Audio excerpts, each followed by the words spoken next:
The doorway frame fills the screen at 110 kilometers per hour. Concrete dust. A startled rifleman with a Kalashnikov half raised. Behind him, the throat of a basement stairwell painted fluorescent green in the operator's night overlay. Then the feed cuts to static. Above the building, a third Ukrainian drone keeps filming. 11 seconds later, a thermal bloom rises through the ventilation shaft on the north wall, pale white. Exactly the signature, a Russian brigade-level command post, leaves when it stops being a command post. The building had not been on any Ukrainian targeting list 3 days earlier. The antennae on the roof told the rest. This is the Pokrovsk axis on May 19, 2026. The Ukrainian General Staff's morning brief logs 26 Russian assault actions across this single sector in 24 hours, and 63 frontline clashes from the Kostiantynivka shoulder down to the Velika Novosilka pocket since dawn. It is the most active strip of front in Europe, and has been for almost 2 years. Russian rifle companies grind forward in groups of 4 and 5, sometimes on quad bikes, sometimes on foot through orchards that have not been pruned since 2022. Most do not come back. The ones who do come back are the staff officers, the men who plan the next wave from somewhere they believe is safe. For the past several weeks, that somewhere had been the basement of a 5-story Khrushchev-era apartment block on the eastern edge of Pokrovsk, in a neighborhood under Russian control since the spring rotation. Ukrainian operators on this axis fly under the General Staff's Unmanned Systems Directorate. The strike team that closed this loop belongs to a unit local fighters call Korn Group, a small cell that runs heavy FPVs out of tree lines south of the city. They had been watching the block for 9 days. The brigade command post inside it was not advertised. There were no marked vehicles, no antenna mast on a tripod, no camouflage netting drawn across the roof. Netting would have been the obvious tell. Instead, the Russian staff officers in charge had chosen the opposite play. They had buried themselves in civilian rubble, betting that the same ruined urban fabric that hides Ukrainian infantry from Russian glide bombs would also hide a Russian brigade headquarters from Ukrainian drones. For most of the war, that bet had worked.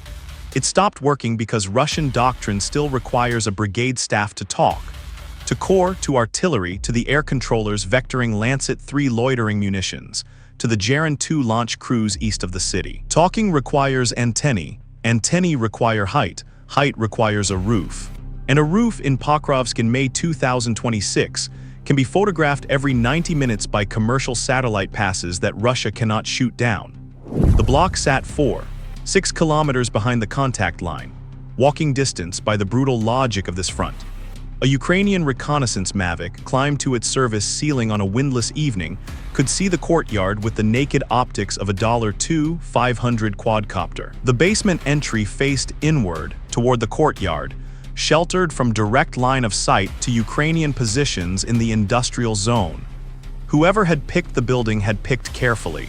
They had assumed Ukrainian drones could not approach from above through Russian short-range air defense. They had assumed correctly about the standard approach. We will come back to the approach the operators actually used. First, the rooftop. The antennae forest grew slowly. A Russian millblogger photograph from late April, geolocated by open-source intelligence channels to a window across the courtyard, showed 2 whip antennas and a satellite dish that had not been there in early April. 3 weeks later, geolocated combat footage from a Ukrainian Mavic at 1,400 meters altitude counted 6 antennae of varying length, a directional sector panel pointing east, and a second satellite uplink.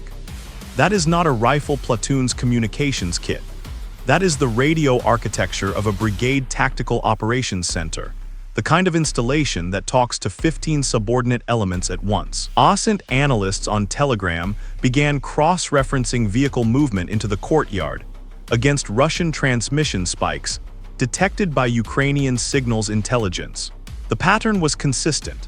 A Tiger armored vehicle and a UAZ pickup parked in the courtyard each morning around 0530. Transmission volume on Russian brigade nets spiked between 0600 and 0900, then again from 1700 to 2030, the windows that match daily planning conferences. By the second week of May, 3 independent OSINT accounts had pinned the same building. Ukrainian military intelligence had pinned it earlier than that. What they could not yet do was strike it. The block sat inside a layered air defense bubble, A Panzer S-1 Ukrainian planners estimated its position 3 streets north, behind a damaged trolleybus depot, covered the airspace above 60 meters. A pair of Tor M2 launchers in the industrial estate east of the city covered the medium band. Russian electronic warfare emitters jammed the 2, 4, 5, 2, and 5. 8 GHz commercial drone frequencies in overlapping cones. A standard Ukrainian quadcopter FPV crossing the contact line at 100 meters altitude would lose video link inside 40 seconds. The operator who finally drew the mission has a call sign the general staff has not released. Unit chatter describes a pilot in his late 20s, civilian career in design work, 3rd year on the front, the single most decorated FPV pilot in the corn cell. The caveats apply. All of those details are protected. What the unit does publish on its official channel is the mission outcome. The footage we are about to walk through is theirs. Preparation began 9 days before the strike. A Ukrainian reconnaissance Mavic flew 37 separate sorties over the block, most at extreme altitude, most loitering only minutes, each time to a satellite pass to share thermal data with imagery analysts working in the rear. The Mavic mapped the antenna positions, the entry and exit pattern of personnel, the rooftop ventilation shafts, and crucially the parked Tiger that sat in the courtyard from dusk to dawn. The Tiger was the geometry problem. The Tiger told them where the basement entrance had to be. Russian command on the other side of that courtyard was not blind. They had counted Ukrainian reconnaissance overflights. The brigade chief of staff, a lieutenant colonel by the radio signatures Ukrainian signals intelligence had been listening to for weeks, had ordered the windows of the 2nd and 3rd floors stuffed with mattresses and chair foam to muffle thermal signature. He had ordered generator runs restricted to night hours. He had ordered all officers to enter and exit only through the courtyard side, never the street side. He had done everything Russian staff doctrine tells a commander to do when he believes he is being watched. What he had not done, could not do, was move the antennae. 5 days before the strike, Ukrainian planners selected the weapon. 2 heavy FPVs in the 7-inch frame class, each carrying a shape-charged warhead in the 4-kilogram band, each fitted with a Ukrainian-built video link operating on a frequency band the Russian electronic warfare operators in this sector had not yet adapted to. A 3rd drone, a lighter recon quadcopter with extended battery, would loiter as observer. A Vampire heavy bomber drone, the multi-rotor night bomber Ukrainian operators call Baba Yaga in their own chatter, would deliver the opening marker. The marker would not be the killing blow. The marker would be the trigger. The trigger was psychological. Russian staff officers, when a single munition lands on or near their building, do exactly what their training tells them. They descend. They go to the deepest hardened space available. In this case, the basement. The basement they had spent 3 weeks preparing as the command post. The same basement Ukrainian operators wanted them in when the FPVs arrived. That was the loop the operators were closing. A Vampire would land a small high explosive on the roof. The staff would run downstairs. The FPVs would arrive less than 2 minutes later, threading the courtyard at low altitude, and find every officer in the building stacked inside the one room with no second exit. The Russian command had hardened a target for itself. We will come back to what the satellite saw the next morning. First, the launch. The strike team launched the Vampire at 23:14 local time on May 18 from a tree line 2.5 kilometers south of the contact line. The Vampire is a slow aircraft by drone standards, a 6-rotor lifter with a payload bay that hangs beneath the airframe like a wasp's abdomen, and on a still night it can be heard from 300 meters. There was no wind. Open-source channels on the Ukrainian side later confirmed Russian air defense in the sector had remained on a relaxed posture. No incoming alerts, no scrambles. The Vampire crossed the contact line at 60 meters and climbed. At 23:31, the Vampire dropped a single F1 hand grenade with a 3D printed fin onto the roof of the apartment block, slightly off-center near the eastern parapet. The detonation was small, 500 grams of explosive filler, enough to crack the roof membrane, knock down 2 of the 6 antennae, and broadcast a single, unmistakable message into the basement below: "You have been found." In the 3rd drone's overhead feed, the loiter ship, holding at 140 meters, the courtyard erupted. 3 figures emerged from the lobby, sprinted across the asphalt, and dove back through a low doorway on the courtyard's north wall. The basement entrance. 2 more followed, one carrying what later freeze-frame analysis identified as a laptop case. A sixth man, taller than the others and moving with the deliberate economy of someone giving orders, paused at the doorway, looked once at the sky and went down. That sixth man was almost certainly the brigade chief of staff. The interception logs Ukrainian military intelligence released the next day include a brief transmission, in Russian, from the basement at 23:32:18. Translated, all staff inside, confirm, continue conference at lower position. The conference did not continue. At 23:32:40, the first heavy FPV crossed the contact line at 12 meters altitude, hugging the line of a drainage canal, invisible to the Panzer's radar. The video feed is grainy in places. The new frequency band trades clarity for jam resistance, but it is steady. The operator pushed the aircraft to 70 kilometers per hour through the rubble of a half-demolished warehouse, banked hard around the corner of a school, and dropped into the courtyard from the southwest at 6 meters above the asphalt. The parked Tiger filled the lower third of the screen. The operator threaded between the Tiger's rear fender and a half-collapsed wall of the lobby, a gap later measured at 1 meter 10 centimeters wide. The drone did not slow. It hit the basement doorway dead center. The video cut. The third drone's overhead feed registered a flash from the ventilation grill on the courtyard side, dim, contained, the visual signature of an explosion happening in a sealed concrete room. 14 seconds passed. The second heavy FPV arrived along the same route. The second drone's job was different. The first had been aimed at the doorway and the entry corridor, at whoever stood guard, at whoever had not yet descended the inner stairs. The second was aimed deeper.